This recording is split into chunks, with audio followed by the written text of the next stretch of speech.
Alright, so let's see. I don't know what happened to the last video, but I thought I'd do another one, but with audio this time, so I can kind of talk through my thoughts on this one. So hiking from Big Creek across the circles to Steamboat. So obviously here's Big Creek. I'm assuming the gate's going to be open here, but if not, we'll just start here. No biggie. So the road should be open that goes all the way to here.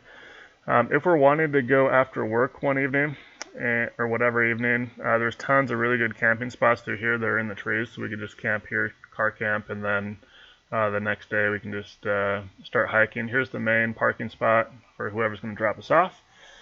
And then the main trailhead actually starts here, but we're just going to be walking through here on the main trail, kind of comes up and then goes back down into the trees. There's a little ditch here, then here's all private property. Trail is really easily groomed, kind of coming through here. You can kind of see it a little patchy through there, kind of through here as well. So it just follows all the way through. You can kind of see it through here, but it comes up and then back around and then over. It actually continues south here for quite a ways. There's actually a road that comes from Steamboat on this side. I think it's through this draw maybe, but it's probably like another 6-7 miles down. So we're going to be hiking up through here, through the frying pan. There is technically a trail that goes from the Grizzly Helena Trail where we're going to be splitting off here, and there's an actual sign or a post here. But the hiking from here it's on what's called a unmaintained trail, and so it's pretty dicey. It was the last time I've hiked it was before the fire. And it was pretty dicey then. Of course, I've done it a ton in the dark, which made it even harder to find or to stay with the trail. But just through all the trees here and stuff like that, it was really, it was pretty dicey to try to keep up with the trail. But either way, the only thing that I'm not really concerned about, but it's going to take us a little bit longer, from here to about here is the amount of down timber that we're going to have to go around or over or whatever with full packs on. So it should be fine. We're going to go across the kind of the lowland here, which is nice. We'll hook up with the trail definitely, and then just kind of walk through here. We're always going to be on the south side of the main river here. So we're just going to keep on walking through here. And through this stretch actually isn't too bad.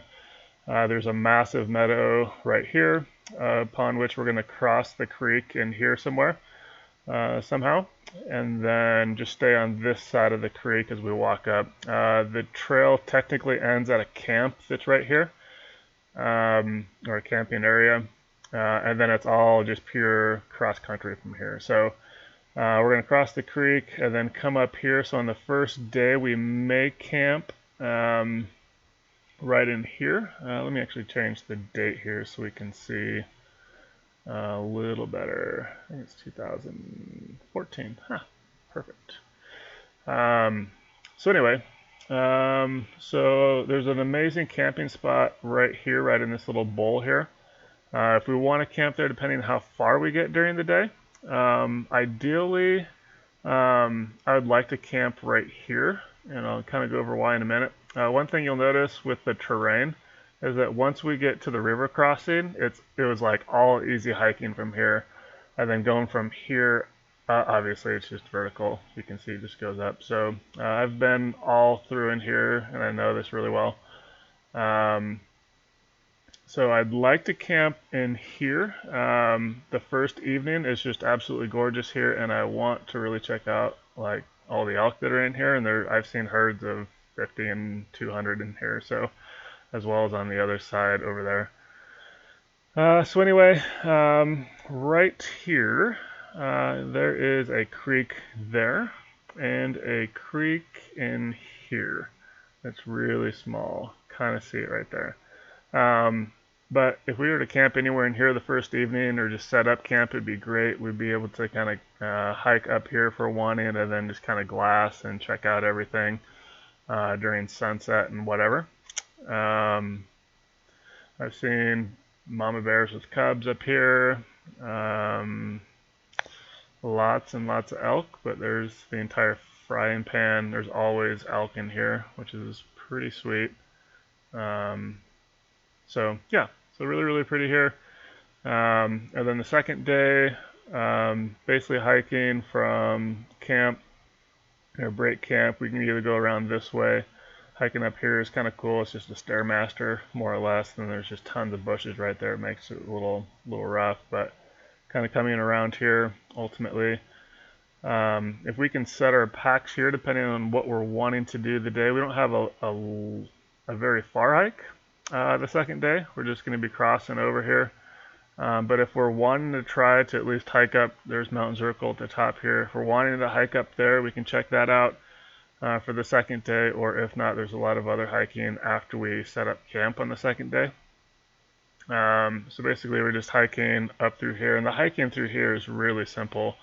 One thing you'll notice is there's tons of game trails here. They're definitely not like human trails, but the game trails just kind of follow along. We just take a game trail up and over. Definitely lots and lots of water up here everywhere, so I don't need to worry about that at all.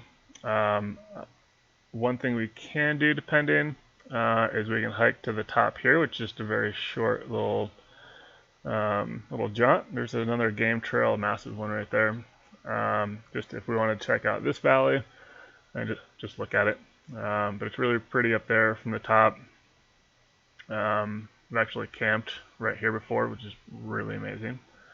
And the stars there were insane that evening. So let's see. Once we come over the pass and down, this little stretch here and kind of through in there is really steep.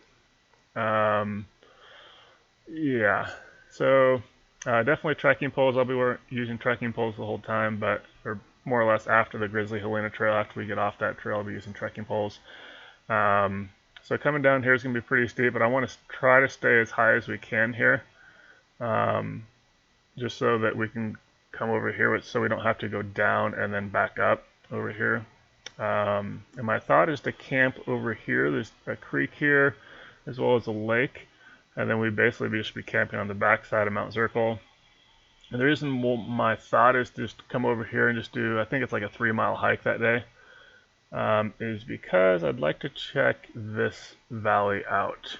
I've only seen it from on the top of the mountain there when I was hunting, but it is really pretty. This is like Elk Valley or something like that, Elk River Valley, whatever. And then the Seven Lakes is actually over there where the clouds are in here. So this is Seven Lakes, the trail you thought about doing, but it's very anticlimactic going over that direction. So that's the reason why I was wanting to do this hike instead, because it just looks a lot prettier, a lot more dramatic in mountains. But if we were to set up camp there for the second day, I don't know, 10, 11 o'clock in the morning, we'd be able to spend the afternoon kind of hiking in here. And yeah, so this is going to be really steep, basically just rappel with our hang gliders down in here. There's an amazing waterfall here, depending on how the water flow is, and then there's another one up here too. So very steep in here. So I'd like to just go and hike to those and then hike up here. Because there's a there's a lake right here that I'd like to try to fly fish. And also just kind of check out. And then also, there is an upper lake that's kind of hidden way at the top here. So that looks super cool. I don't know if there's even fish in there. I doubt it, but depending on how we're feeling, there's access to hike from here kind of up and then over to the top here, potentially. Again, just depending how we're feeling. So, and then, let's see, so that's kind of day 2. Day 3, we'd basically pack up here and hike over this pass. And it's pretty, I mean, again, it's all just alpine, hiking, grass. Just kind of hike through the shale a little bit here. Again, trekking poles just to make sure we're all right. And just kind of go over the pass here. Definitely no fish in there, but then just hiking down, and then going, again, it's just all alpine here, and then going over to Gilpin Lake. So once we get to Gilpin Lake here, there is actually a trail that's basically right here somewhere. See if I can find it with no snow. Maybe not. But there's lots of campgrounds, lots of like tent camping and stuff like that we can do here. Then we can fish this lake, and then there's actually a trail. The trail keeps on going up and around, and then over to the backside there. So, see if I can find it. I thought there was one that didn't have a. I don't know if you guys can hear Linnea in the background. She woke up from her little nap now.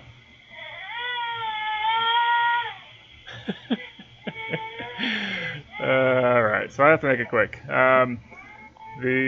Basically the rest of the trail, or the rest of the day, so that's day 3, and then day 4 we can just hike out. But this is all just regular trail that kind of just goes down and out here. My thought was 4 days, just so that we could kind of take our time and then see other aspects, or go hiking to other places in there, potentially. Or just depends how fast you guys want to hike at all. But anyway, that's my thought here.